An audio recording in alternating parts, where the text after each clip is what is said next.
मुनसब जांगला वारा पा गया जी वारे दे गया मोती कबड्डी क्लब का बेहतरीन खिलाड़ी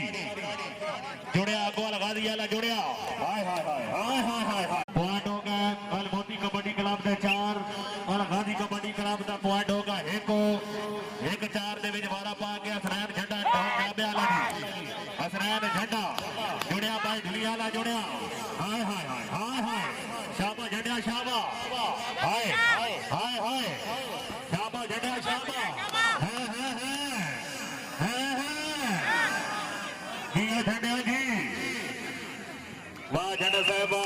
पॉइंट हो गया जनाब अफरे जांगला अल मोती कबड्डी क्लब का बेहतरीन खिलाड़ी गया बारे से मुनसब जांगला दफा कर अल गाजी कबड्डी क्लब वाले अगे मौजूद है जनाब सरदार सुहेल साहब जी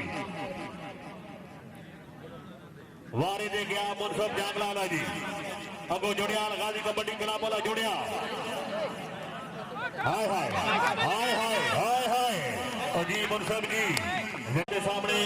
अल गाजी कबड्डी क्लब का बेहतरीन खिलाड़ी अवैस आया जी अवैस आया बारे थे अगो जुड़िया मोती